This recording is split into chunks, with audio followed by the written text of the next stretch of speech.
Hi, good afternoon and welcome. My name is Michaela Burke, and I'm a public diplomacy officer at the U.S. Embassy here in Tallinn. As you may know, this year, the United States and Estonia are celebrating the 100th anniversary of diplomatic relations.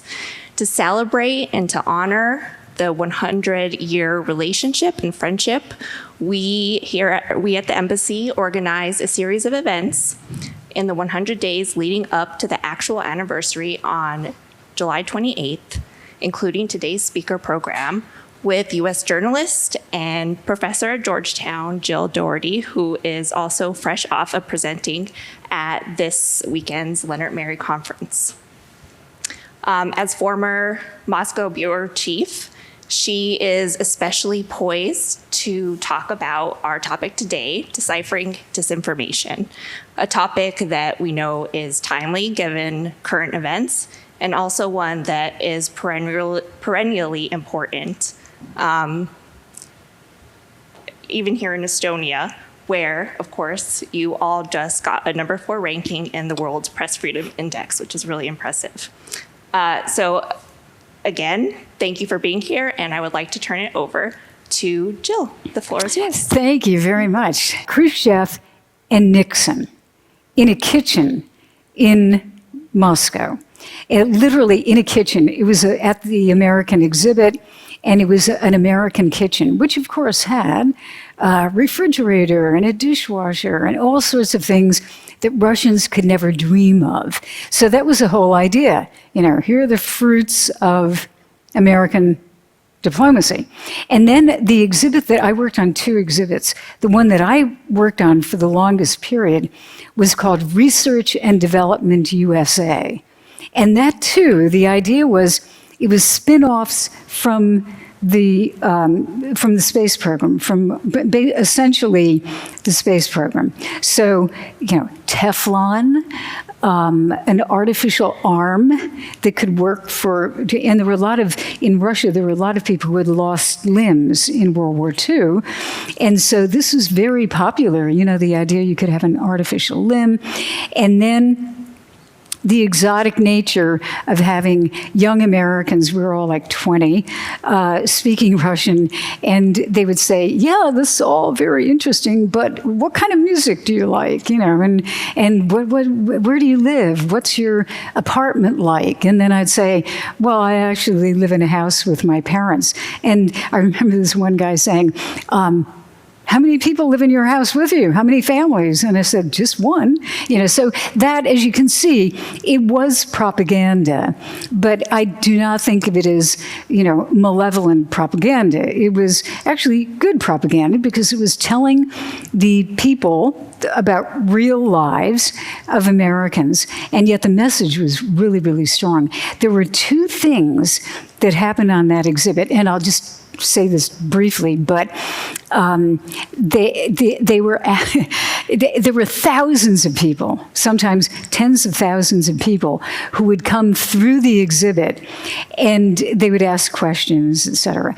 And I remember this one person saying, well, does the government fix your teeth? And I said, I only wish. You know, my parents had to pay for my dental care, and they were convinced that because our teeth were in good shape, and the Soviet Union had very bad dentistry, sadly, that they were convinced that the government must have, you know, changed out our teeth. So there were these moments that were really very human, and yet kind of, I don't know, in the history of the Cold War propaganda, they were pretty significant. So then I worked with Voice of America, as you mentioned, and that was broadcasting to the old Soviet Union by shortwave radio. So I was living in Washington, D.C.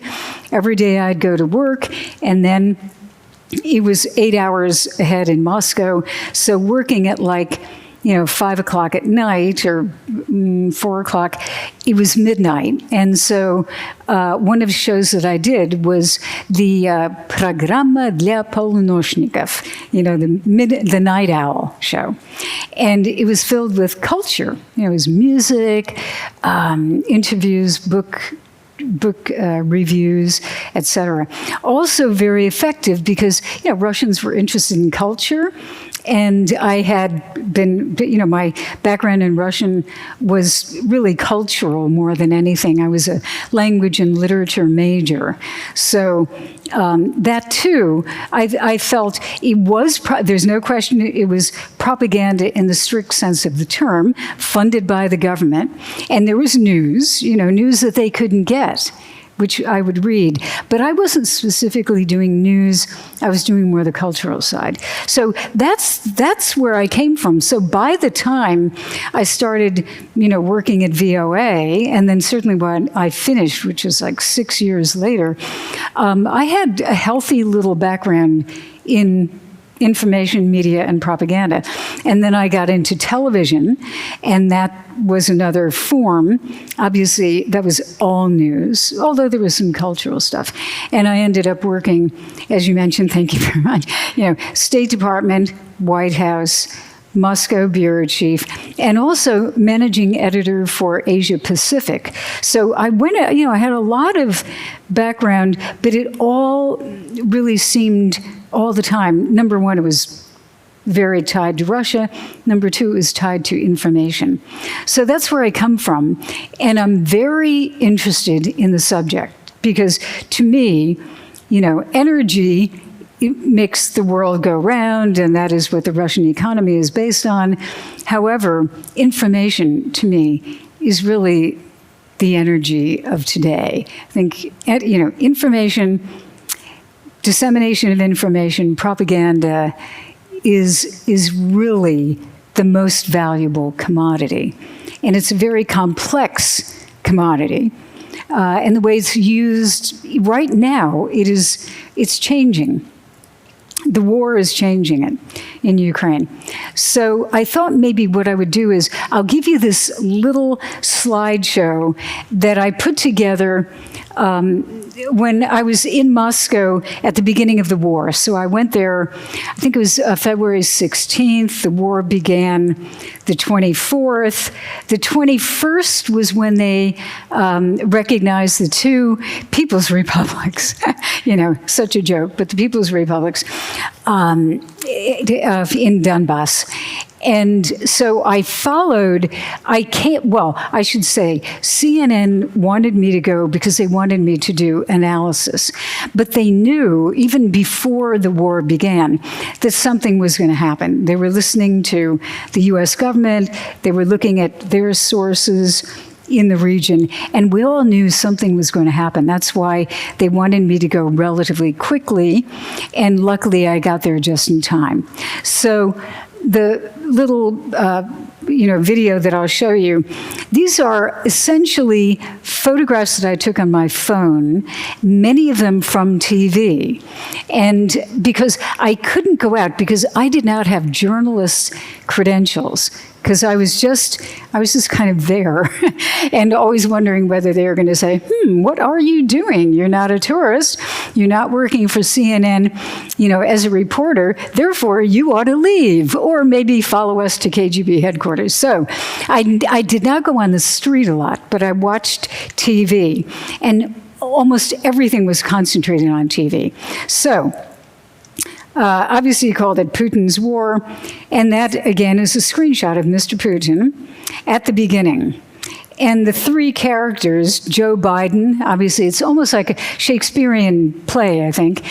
Putin, Biden, and, of course, Zelensky. And they all played, I think, critical roles no question, in this war. And so a lot of it became kind of personal. And this is just to show you, this is the studio that we have in Moscow. We actually have an office that has a direct view onto the main street that's called Kutuzovsky Prospect. And that happens to be the street that, it's a main artery going right through the center of town from the suburbs where Putin has his residence. So that is the street that he takes to work every day, although I think now he's either a bunker or in the Kremlin. But they made us move from the top floor where we had a very good view of the street, into a studio. So this is a kind of a relatively small studio. And behind here, you can see the street scene. That's a live shot from a camera, which if I'm sitting here, it looks like I'm on that street. It's a very beautiful shot. And that was a live picture. So this was at night. And then during the day, you can see sun coming up, and really a very interesting shot. Now, in terms of propaganda, the official word was coming from the foreign ministry. You may recognize her. Does anybody recognize her? Yeah? Maria Zakharova, spokesperson for the foreign ministry. Propagandist par excellence, I would say. I've dealt with her for years. She's become increasingly smarmy, and I'm not going to be diplomatic, so I might as well be very honest. She has kind of a mouth, as my mother would say, she has a mouth on her, and she would kind of, she does a lot of trolling, tweeting, making fun of things. And at this particular point, you may remember, she was saying, that is absolutely a lie, that Russia is going to invade Ukraine. This is fake news, and the American administration is lying, and we have no intention of doing anything. And of course, a few days later, they invaded Ukraine. But anyway, she's a main part of it. She continues to be very, she carries the message, but she has always been kind of more forward than many of the diplomats at the foreign ministry. However, at this point, the foreign ministry and even, Lavrov has no influence on what is going on right now. I used to cover him. I thought of him as an experienced diplomat, and he certainly is. But right now, he has no influence on the foreign policy. It's all the Kremlin. So that was why having, Zakharova is very allied to the Kremlin thinking. There are probably people at the foreign ministry who think she goes way too far, but they have no power and no influence. Then we had Putin. And as I was telling the students, it's important, this is a meeting that he had with many of his kind of Security Council generals, et cetera. You can see Shoigu, the defense minister, in the middle. He disappeared for a while, as we all know. He's back. I think Gerasimov has disappeared. Who knows whether he's coming back. But every day, every hour, there would be some video of Putin meeting in big Zoom, or whatever they have for Zoom, meetings with his officials. And then also meetings always, because of COVID, done virtually, or at that gigantic table that you probably saw, various European officials sitting at that gigantic table. But because he is very paranoid about COVID, and probably rightly so, but I think more than any other leader, he definitely isolated. Except for Mr. Lukashenko, president of Belarus. I found it very interesting that Lukashenko showed up several times, and he's kind of another main character, because they were having war games, military exercises with about 30,000 people in Belarus at the same time. He was able to sit next to Putin. And I was watching Putin very closely at this time. He, the theories about, does he have thyroid cancer? Does he have blood cancer? Who knows? But I do think it's noticeable. He doesn't look particularly svelte and like a sportsman that he used to look at, the way he used to look. I mean, look at the way he's sitting. He's kind of bent over. He has a little puza, and then I have a tighter shot of him, which I specifically took because I wanted to kind of concentrate. He was also coughing. I'm just saying that now we are into what I remember from being young, which was how many people are standing on top of Lenin's tomb on Red Square, who disappeared from the group photograph You know, it's like Kremlinology from 1968. You know, it's crazy. But that really, it had that quality, and it became more and more unreal as time went on. But he was coughing right at that moment, so just write it down as a footnote. Then we had the recognition of those two breakaway republics, which became the excuse for invading to rescue those poor people, Russian speakers who were being attacked by the fascist Ukrainians. All of this, of course, is in quotes, but it was the, povod for moving into Ukraine. And there's another shot of that. Applause, applause, standing applause, and these phrases, I mean, maybe I'm too Cold War, but these phrases from my early times came back. Maybe, I don't know how many of you speak Russian? Oh, great, okay. But you may, even if you speak Russian, you may not have this memory from the Cold War and the phrases from the Communist Party, which is, if you remember the phrase, бурные аплодисменты.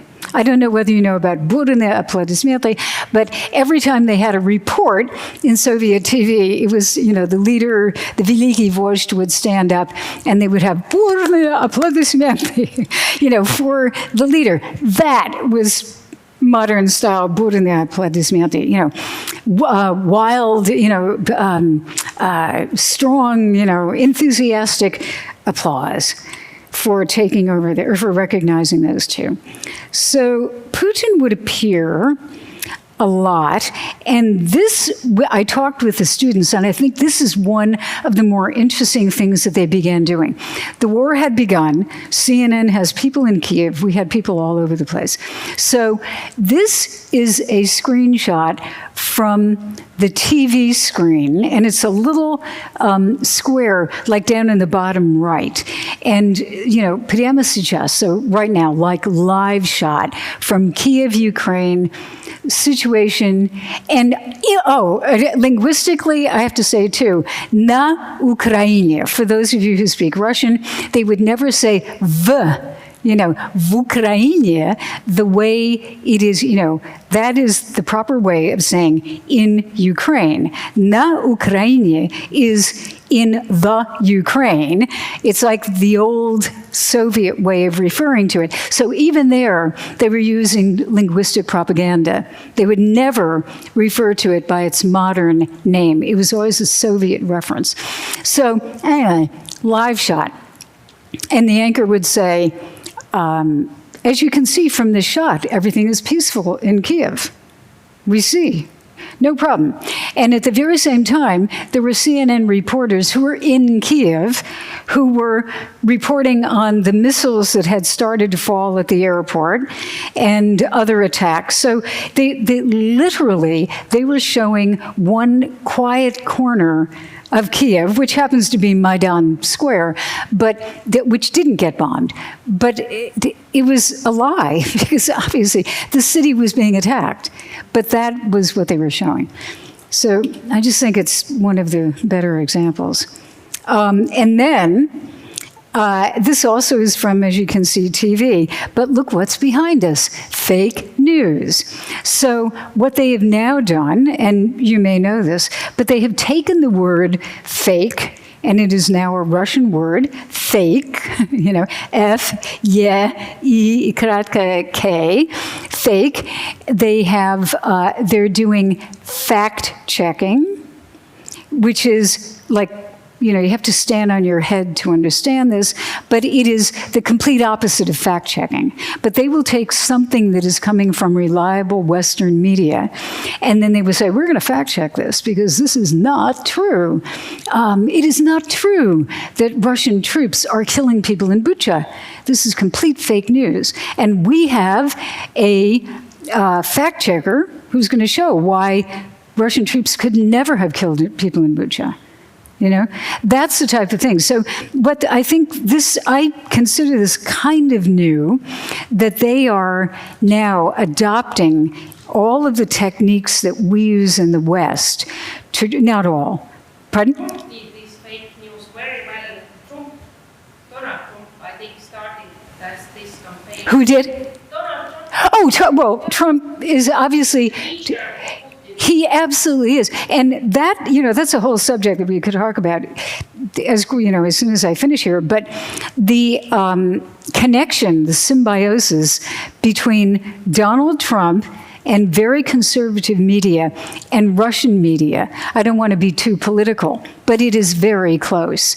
And I think because the world is one with the internet, there's no way of saying this is purely Russian or this is purely American, because they very quickly get connected and get kind of spun around. So a lot of what's said in Russia quotes what's happening in the United States. There's a lot of that going on. But I think the most important thing for those who deal with information in the West is that they are trying to take the very same techniques and show their people, well, we fact-checked. We've fact-checked. And it could be effective. I'm presuming it's effective because they're doing it. Let's see here. Oh, yeah. And then the other thing, of course, shut down any independent media. Does anyone recognize the guy on the right with the hair? Venediktov, yeah, Alexei Venediktov. A storied reporter. He used to, now it doesn't exist anymore, run Echo Moscow Radio, very influential news channel radio, but spread around Russia. You could hear it in many cities. He was the survivor from the early Yeltsin days. And when Putin came in, there was always the idea that, they're going to shut him down. They're going to shut him down. And they never shut him down until this war. And the way they shut him down was they declared him a foreign, and Echo Moscow, foreign agents. And so being declared a foreign agent, your books are looked at. You have to say that you are an agent of a foreign government. And it was impossible to work. So he stopped. But that was, just a very famous example. And then the next one, TV Rain. Does anyone know TV Dozht? Yeah. And you probably recognize some of these people. This was the very last day for TV Dozht. You can see at the top TV Dozht. They all gathered, and it's really a young group of fantastic journalists. They all gathered on a Zoom and said, we're shutting down, because they too were foreign agents. So they're gone. And then many journalists have left, as you probably know. Some are here, some are in Riga, a lot are in Riga, some in Vilnius, some in Tbilisi, some in Armenia. They're all over the place. But it's a great loss for Russia to have these people leaving. And nobody knows. I met several at the Lennart Meri conference, and nobody knows. Everybody wants to go back, but they have no idea whether they'll be able to. So that was personally to me, because I knew a number of them and I really respected their work. So they're gone, leaving the Russian media, state media, to do everything. However, this moment, I don't have to dwell on it, but the producer who jumped behind this anchor, state-run media, and said it's all a lie, stop the war, and of course she was yanked out of there very quickly. I don't think they really did much to her, though. I thought she'd end up in prison, but I don't think she did. Was she funded? How much? 15,000. 15. Well, that's pretty good. Yeah. But I'm surprised she wasn't arrested, and really, you never know. And then Putin would appear in these kind of bizarre settings, like, in the midst of the war. And I'm watching, in the bureau, we have 3 monitors on one wall that I used to watch all the time. 2 Russian channels and CNN.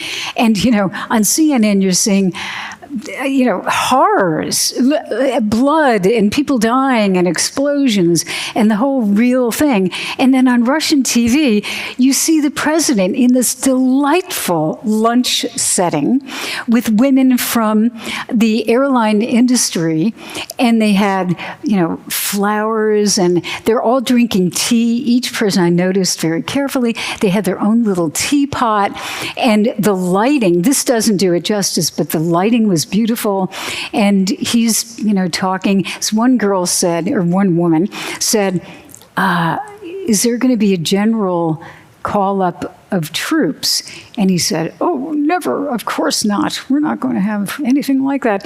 But the tension, it was so weird because these women, and this shot really kind of did it for me, frozen into this kind of, and they're very beautifully made up and dressed and everything, looking at him, and I kept thinking, what are they thinking? Like, what do they think about this? Because it was surreal. That's the only word that I can say. Absolutely surreal. And, he's giving them a pep talk, but, very attractive. But here we go, because the airline industry was being shut down, as it is right now. So it was important.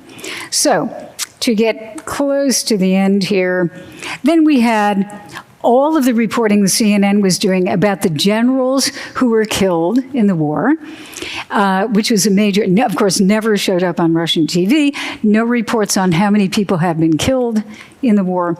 And then this shot that I took as I was exiting my hotel, which is, to me was symbolic of all the rich guys who all of a sudden, Rolls Royces and yachts and everything, being affected by sanctions, which became a huge part of this story.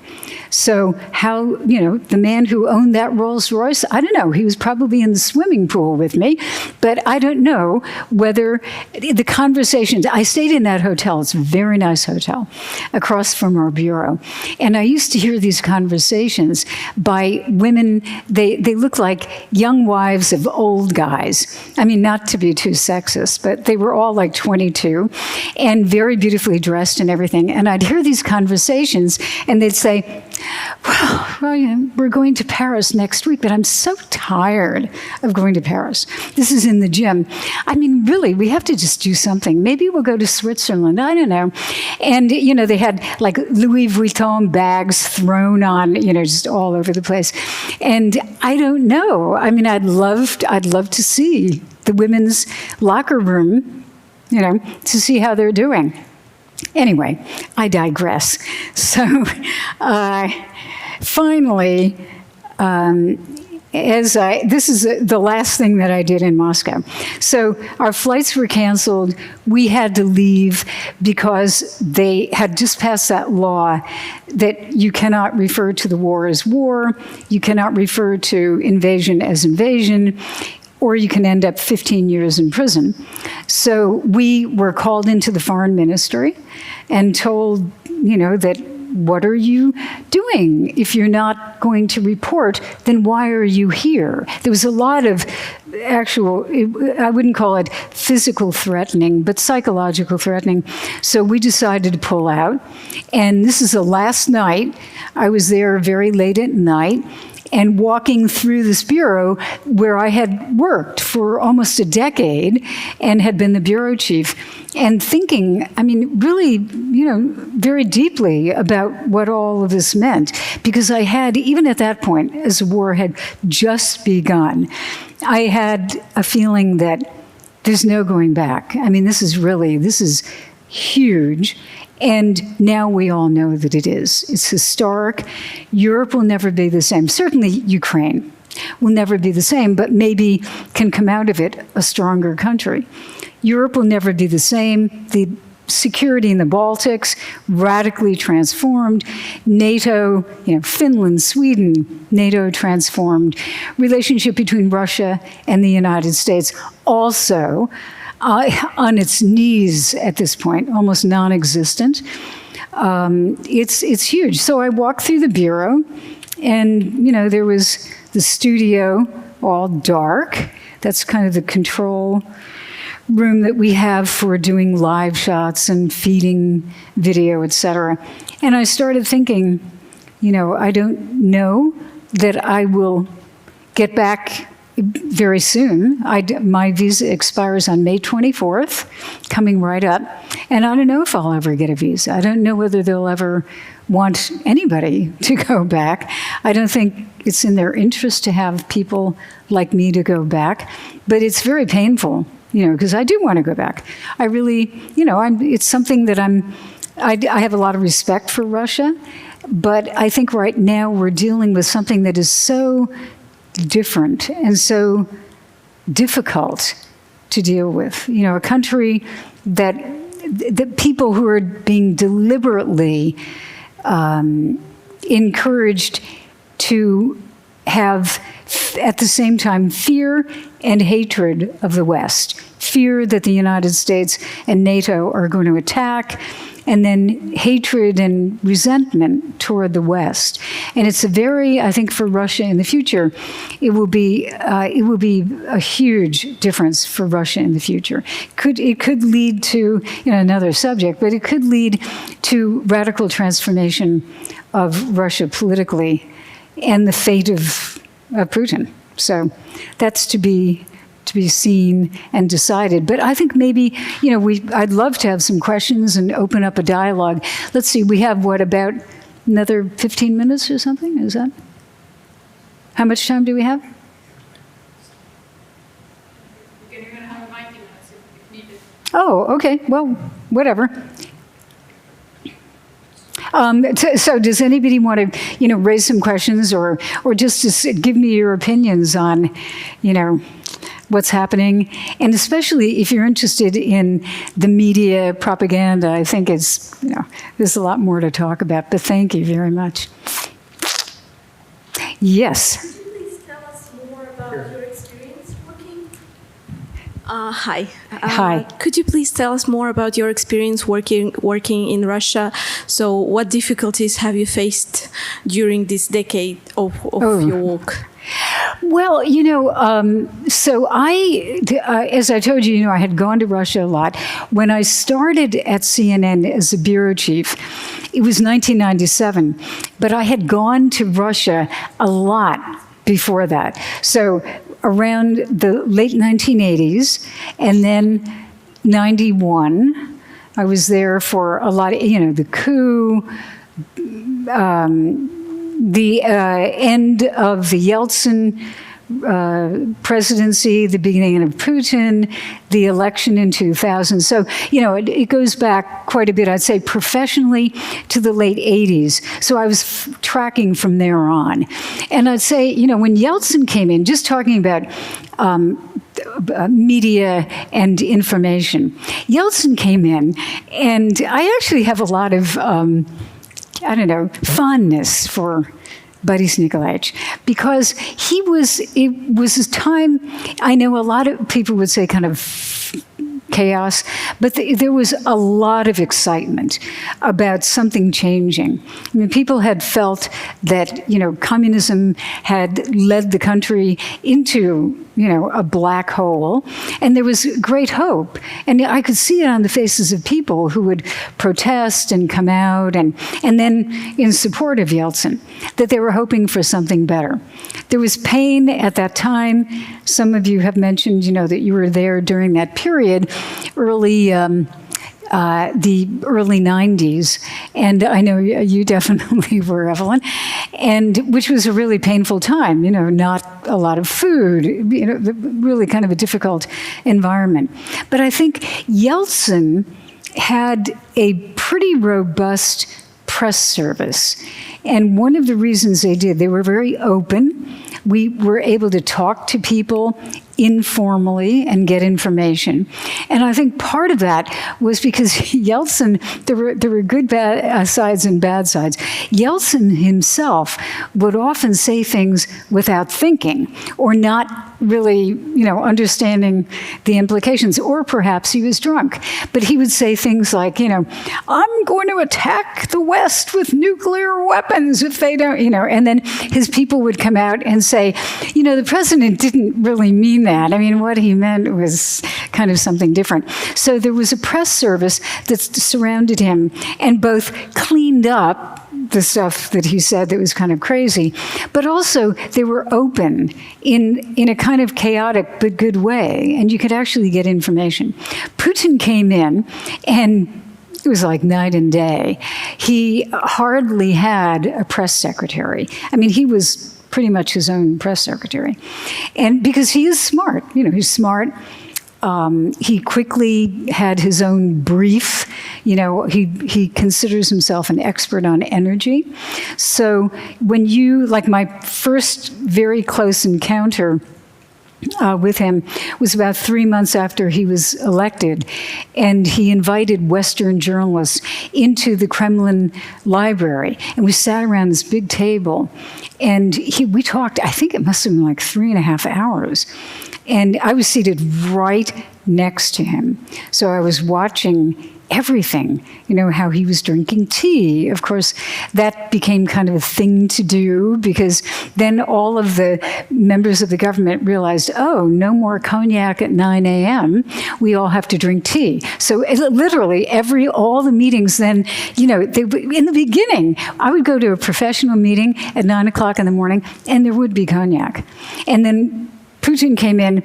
It was tea, maybe some coffee. So things had changed. But Putin very quickly established kind of, he was more approachable, like at a news conference or something. You could talk to him, you could ask questions. But his press service was much more controlled, and it became much more difficult to get real information about what was going on.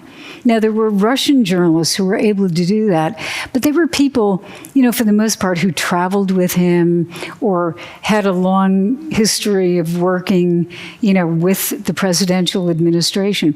For an outsider like me, it was pretty hard to get any type of background information. And then also I have to say, there's a lot of sexism, maybe less so now, but there really is a lot of sexism. And I remember distinctly, this sounds kind of stupid, but it's a really good example. I was on a press plane going, I can't remember where we were going, but I went to the back of the plane because I saw these guys standing around, members of the government, or actually the presidential administration, and some male journalists in the back. And I thought, oh, I should join that conversation. And I went back, and they immediately said, oh, it is so lovely to have a beautiful lady join us. And do not worry about talking about these serious, boring subjects that we were talking about. We will stop in the... I said, no, please don't stop. I want to talk about this. But it was, the sexism was really bad. So that plus, being difficult really to really penetrate what was going on with the Kremlin. And I'm not surprised because, Putin is a former KGB person and he does know the value of information. Hence, the first thing that he did, almost the first thing in government, was to begin to shut down the media. Very quickly, NTV, which used to be a very good television channel, taken over, and now it's just a propaganda cesspool. It's one of the worst in terms of propaganda. It used to be a great channel. They did a lot of work, but they were taken over. But you could just see one after the other after the other. And it wasn't like NTV. I was actually there for the end of NTV. We spent the night, and there were actually guys with guns. They weren't really killing anyone, but they came to kind of take over because there was a financial disagreement, and the people who owned it weren't, quite doing what they were supposed to do. There was an investigation. So Putin would not necessarily send in the gendarmes. They would do indirect things, like saying, you're not paying your taxes. Or, you know what, literally, the door that you have to your office is a fire hazard because it's not wide enough. And so we're going to shut you down until you change that door. And then the carpenter suddenly couldn't show up because he was busy at something else. You know, these were the games that were played, but it was obvious what was going on. It was a definite, direct attack on the media, and then you end up with what I showed you, where there was nobody left. And you know, at the end, there's literally no independent media right now in Russia. And it's very difficult. So that is a very long way of saying how, you know, things developed. So I do think, you know, one of the students was asking this morning, the high school students, was asking, like, you know, how do you tell what is real and everything? I think it's really difficult because the methods that they're using, and this is almost another question, but the methods that they're using, this thing that's called the fire hose of information. I covered do you remember MH17? The, you know, Dutch plane that was shot down over Ukraine. I covered that story as it was happening. And that was one of the most amazing experiences I've ever had, because all of a sudden, there was a report that it had been shot down. And what was it, 200 some people? I can't even, 200 people died in a field, and bodies and luggage were all over the place. And very quickly, the Europeans said, it was Russian armaments brought in from Russia over the border. And the Russians immediately tried to create this smokescreen. And within just like an hour, there were 5 different theories that came from the Russian media. One was, they were trying to kill President Putin. He was on a plane in the region. Do you remember this? They literally said, obviously the Ukrainians were trying to kill President Putin. He was on a plane not far away, which was kind of not true, but kind of he wasn't anywhere near there, but he was flying around someplace. And then they were saying, no, the Ukrainians did it, and they deliberately did it, and we have targeting information. And they had a guy from the defense ministry who came out very quickly, and he was saying, well, the parabola of the missile obviously struck the plane at 2 degrees north of. It was very, very specific, which is a propaganda technique. Because when you lie, you'd better lie big, or you'd better be very specific. So, I mean, you probably know this, but if I said, there's a guy outside who's shooting people, and you go, well, you know, really? But if I said, there's a guy outside, he has sunglasses and a beard, and he has a dog, and he's shooting at people. It sounds very realistic. You know, I've seen it with my own eyes. Here are the details. And that's what they were doing. Old-fashioned propaganda technique number 25. Give a whole lot of detail, which was wrong. You know, it was complete fake, but they did that. And it was just one story after the other. And I remember by about 5 o'clock in the afternoon, I thought, I don't even know what to say anymore in the live shots for CNN, because it was all over the map. You know, the Europeans were beginning to come out with a few things like, it's the Russians. And then the Russians had 15 different theories floating around. It was a very confusing thing. But it was the best and one of the earliest examples I saw for simply throwing as much information out and just seeing what sticks. And maybe it doesn't even stick. Maybe it just confuses. And that is another major technique that they use. Just confuse the heck out of everything. You know?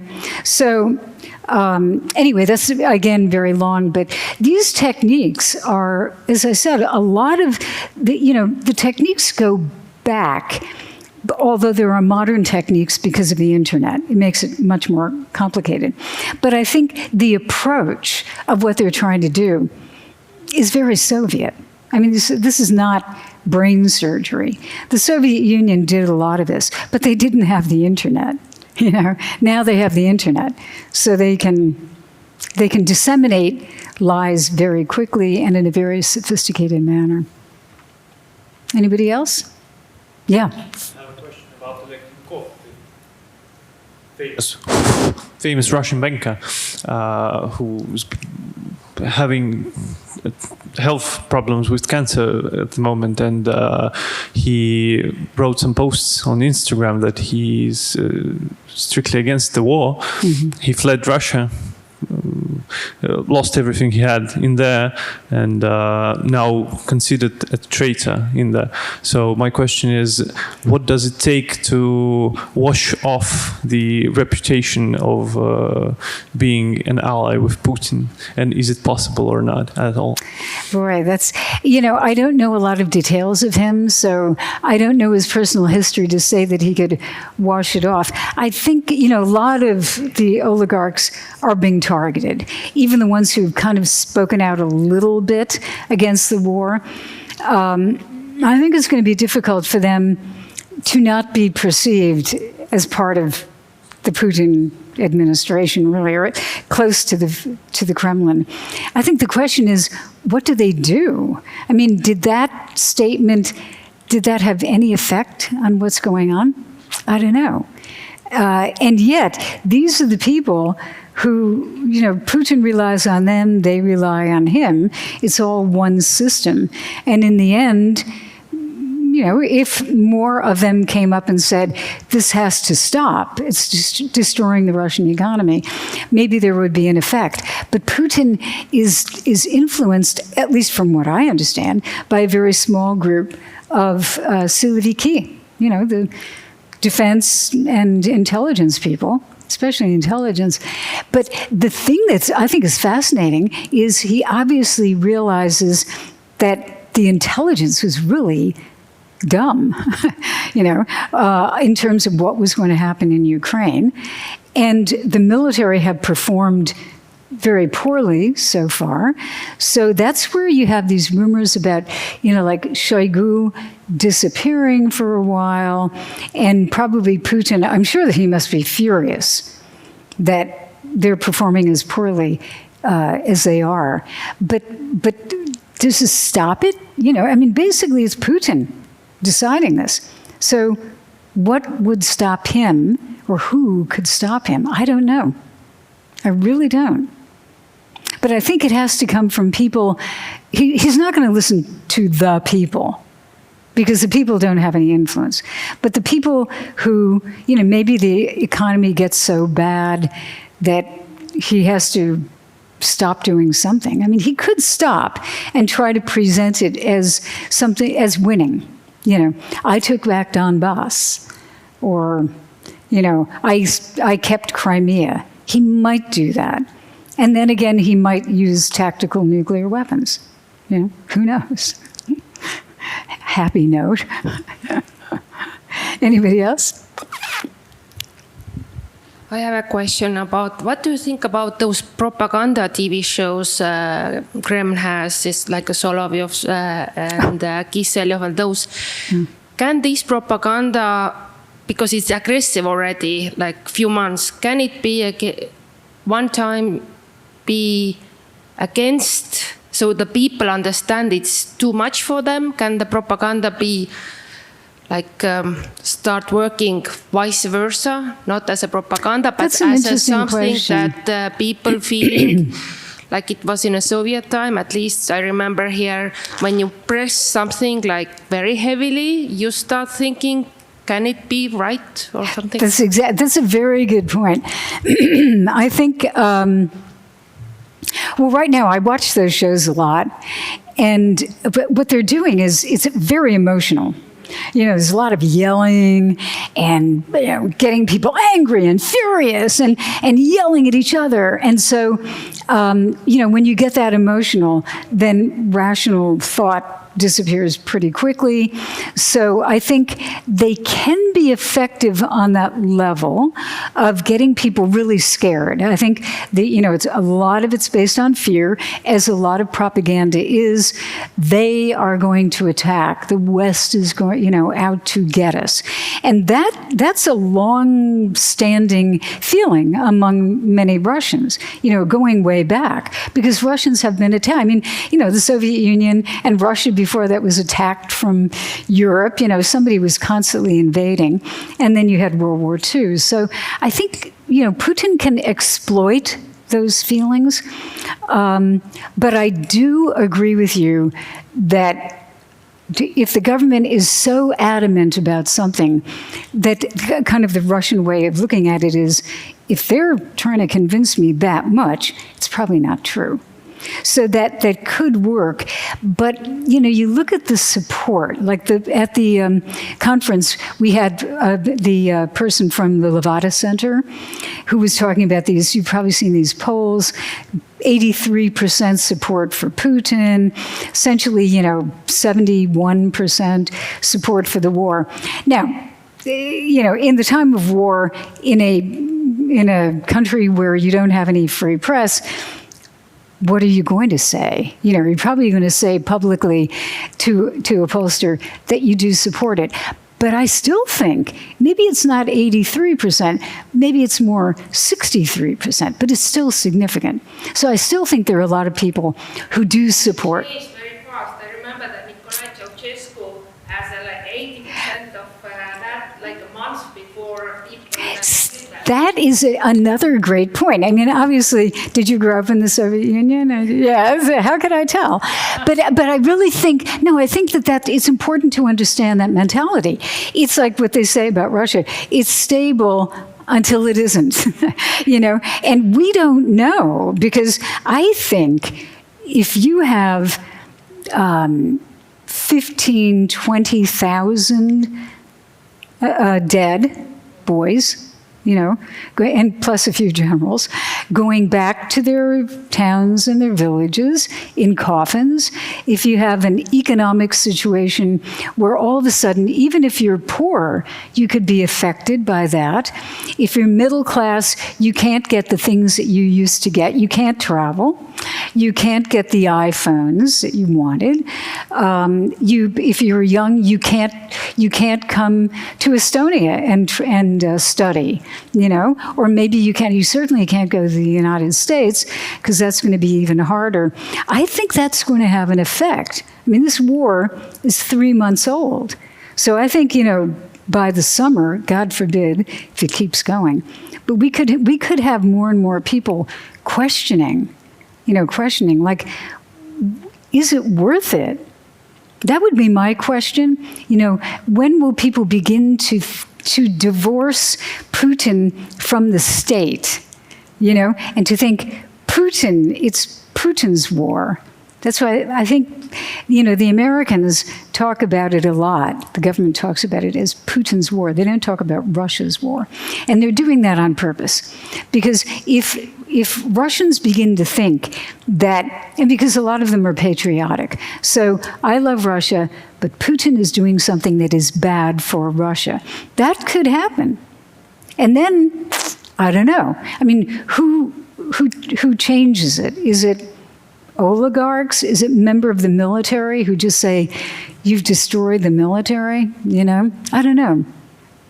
I really don't. Yes, Scott? I have two questions. The first, following what you just said about Putin's messaging, I listened to the May 9th address, wondering what was going to happen, and nothing happened. Yeah. But I don't understand Putin's messaging strategy to the Russian people, in that he seems to be totally focused on nostalgia in a war that is passing out of living memory, but politicians should offer something for the future. And there doesn't seem to be anything to look forward to as a Russian citizen. At least Putin didn't articulate that. And what is your understanding of this compact between leader and Russian in the country? Where is the future? Where is the hope that is being offered by the regime? It's a great question. I mean, I think it gets to identity, and the national idea. Who are we as Russians? And I think if you look at Putin, there's this debate: is it an ideology, or what is it? Obviously, it's not. Putin's ideology is not like the communist ideology. It's not like Marxism, Leninism, where you could go to page 52 and find, a scientific explanation. I think I still would call it an ideology. I think in the beginning maybe it wasn't, but I would say he has an ideology.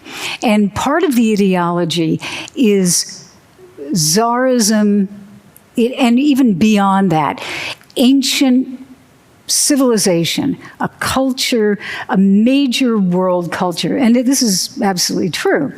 A Christian country, Christianized, 1,000 years ago, and then this is where it gets complicated because it all started in Kiev, which is a problem.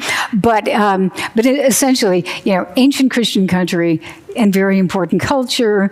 Tsarism, yes, they were czars and exploited people, but still were proud because, after all, there was Peter the Great. And he's, Putin's from Leningrad and, Peter's city, etc. So that's part of it. Then I'd say he has absolutely taken World War II and the fact that 27 million people died and that Russia saved the world. I mean, it is presented as Russia saved the world, and the world is not grateful for what Russia did. And I say that with great respect. Great respect for what the Russians did. Because I was a student in Leningrad, and I, met people who survived, and I have enormous respect. But it has gone from, World War II and the victory into this cult of alternately pride and then also intense suffering. And the intense suffering increases that emotional level, So it's like, we Russians, we suffered so much. And I'm exaggerating here, but this is really, I think, if you're watching TV or you're listening to Putin, this is where you are emotionally. That Russians no one in the West really understands what we did. And we can do it again. There's that bumper sticker, we can do it again.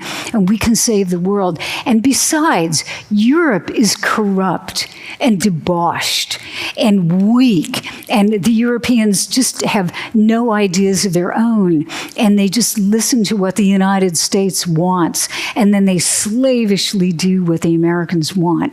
So that's part of it.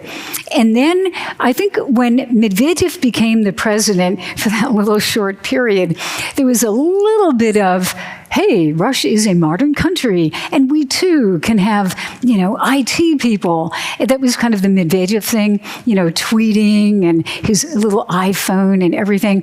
Putin doesn't use an iPhone, and he's not particularly savvy in that area.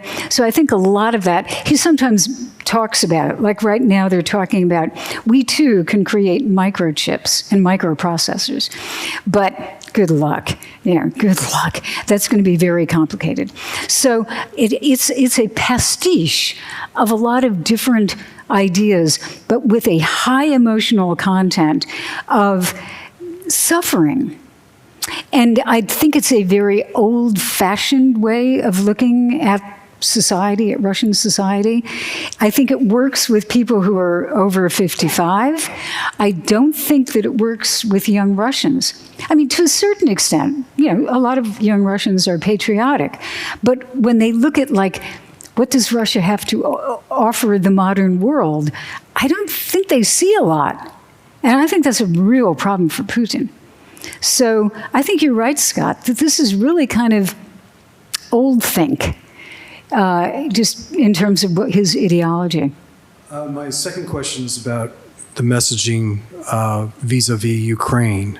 You showed the slide where they're using a diminutive form of Ukraine to put down the nation state, but Russians talk about their brothers in Ukraine and how important Ukraine is to Russia.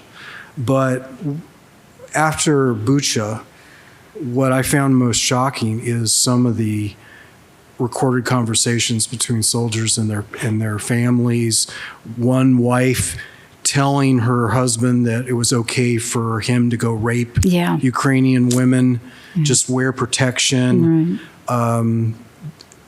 there was a report on CNN a couple days ago about a Ukrainian who had all the Russian bodies that they left on the field, and they have them in refrigerator cars. They're contacting their families to arrange, transport or something. And he said that 80% of them were, enraged and threatened his life and put him down as you're a dog, you're not even human.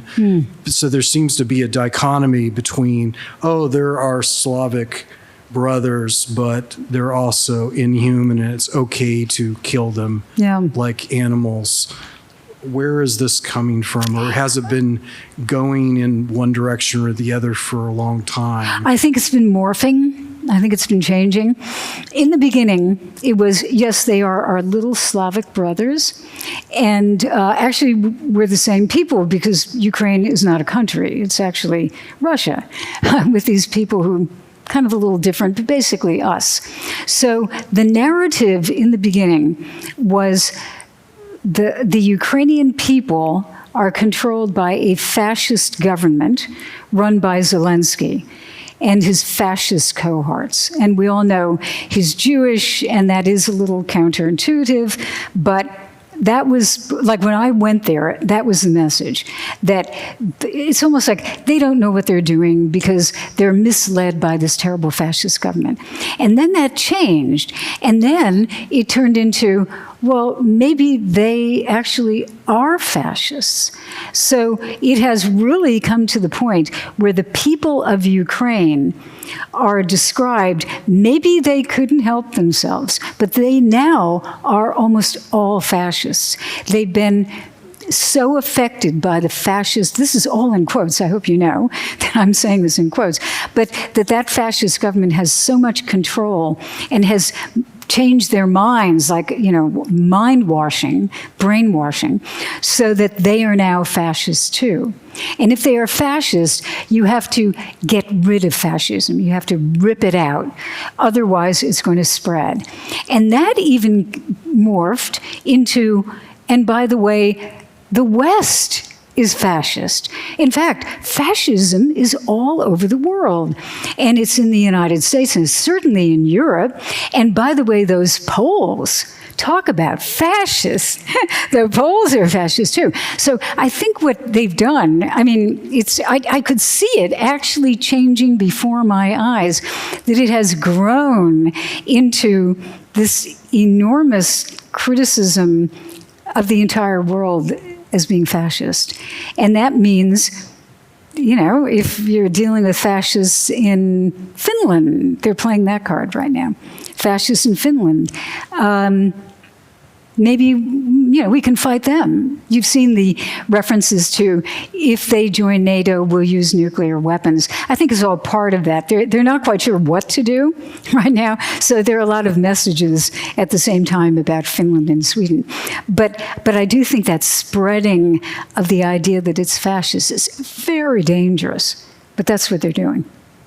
And once you demean somebody, say they're fascist, then you can kill them, because they're terrible. They should be killed.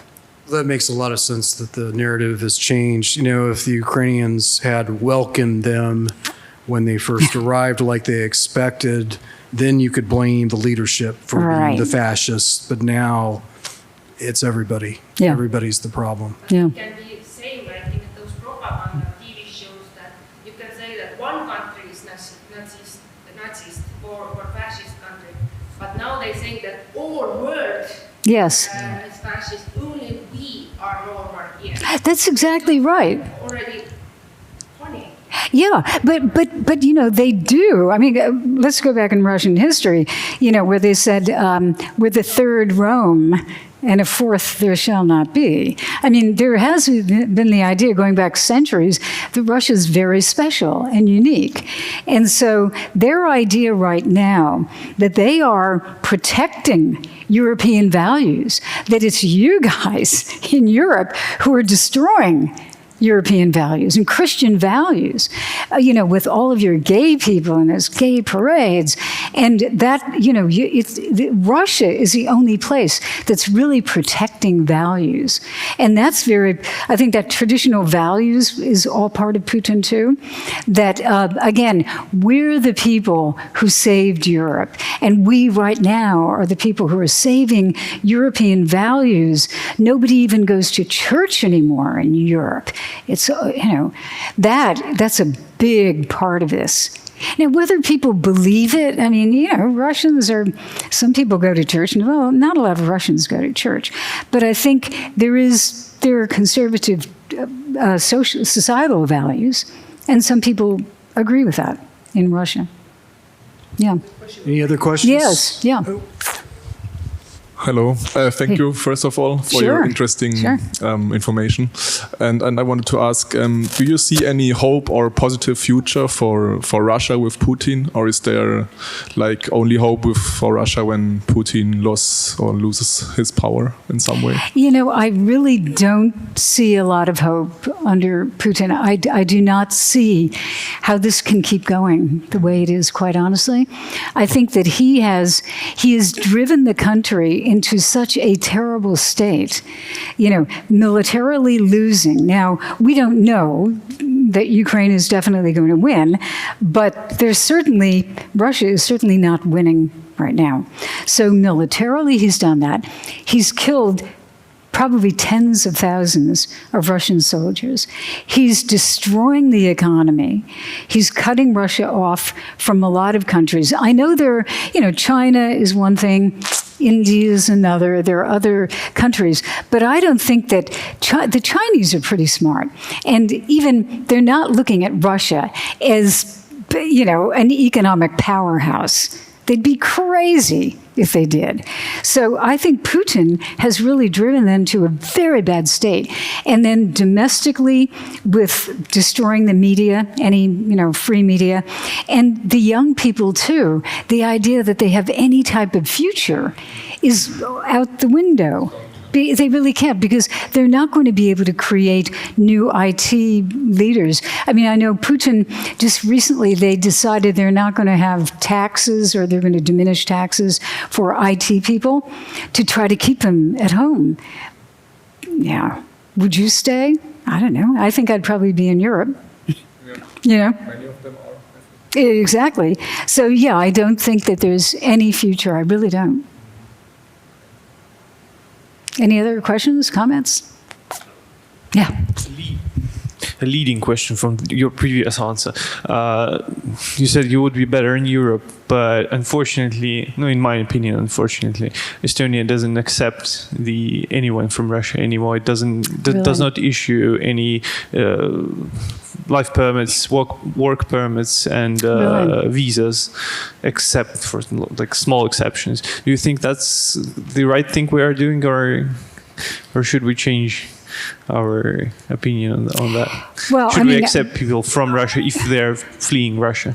I can't tell the Estonian government what to do, but I do think, the United States, we have a similar problem where we don't want anyone to come in. Biden wants them, but we have to change a lot of laws. Under Trump, they wanted nobody to come in, whether they were, Mexican or Russian or Ukrainian or whatever. So we're even, more in that direction than Estonia.